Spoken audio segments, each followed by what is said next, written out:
જમ્મુ કાશ્મીરના પહેલગાંવ વિસ્તારમાં આતંકવાદી હુમલાના લીધે અમરેલીના હિન્દુ સંગઠનોમાં રોષનો માહોલ જોવા મળ્યો હતો। ત્યારે અમરેલીમાં આંતરરાષ્ટ્રીય હિન્દુ પરિષદ અને વિશ્વ હિન્દુ પરિષદ દ્વારા તેમજ તમામ હિન્દુ સંગઠનો દ્વારા જિલ્લા કલેક્ટરને આવેદનપત્ર પાઠવવામાં આવ્યું હતું। આતંકવાદીઓને કડક સજા કરવામાં આવે અને આવા આતંકવાદીઓને છોડવામાં ન આવે તે માટે જિલ્લા કલેક્ટરને રજૂઆત પણ કરી હતી।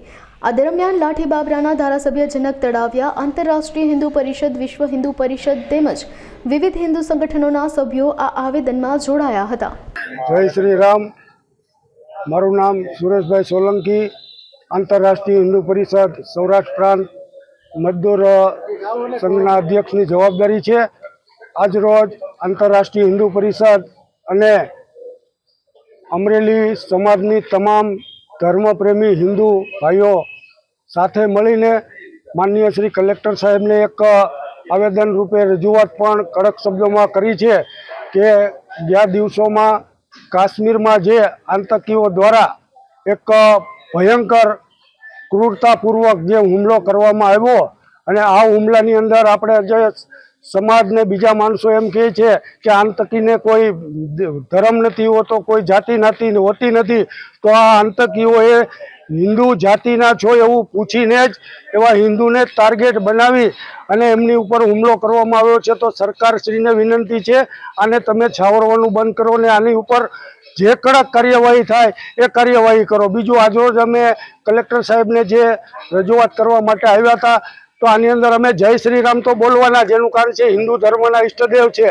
અને આજે હિન્દુ ધર્મ જો જાગૃત નહીં થાય તો આગામી દિવસોમાં આ ગુજરાતમાં પણ ઠેક ઠેકાણે પહોંચી જશે। તો આ આતંકીઓને પહોંચવા માટે સરકારશ્રીને વિનંતી છે જેટલી થાય એટલી કડકમાં કડક સજા અપાવો અને બધાને પકડીને ફાંસીના માચડે ચડાવો। જય શ્રી રામ। જય શ્રી રામ।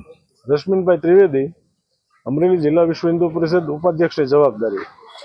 આજે અમરેલી શહેર અને જિલ્લાના તમામ હિન્દુ ભાઈઓ માન્ય કલેક્ટર સાહેબ શ્રી દ્વારા સરકાર સુધી અમારી આ વાત પહોંચે, અમારી માંગણી પહોંચે।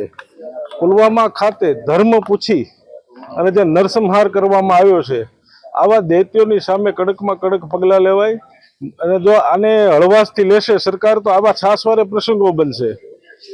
તો અમારી આ માંગણી છે કે માન્ય કલેક્ટર સાહેબ થ્રુ સરકાર સુધી અમારી આ વાત પહોંચે કે આવા દૈત્યોને છોડે નહીં, કડકમાં કડક અંતિમ સજા જે હોય એ આવા દૈત્યોને મળે એવી માંગણી સાથે અમરેલીની તમામ હિન્દુ જનતા અત્રે હાજર છે। જય શ્રી રામ।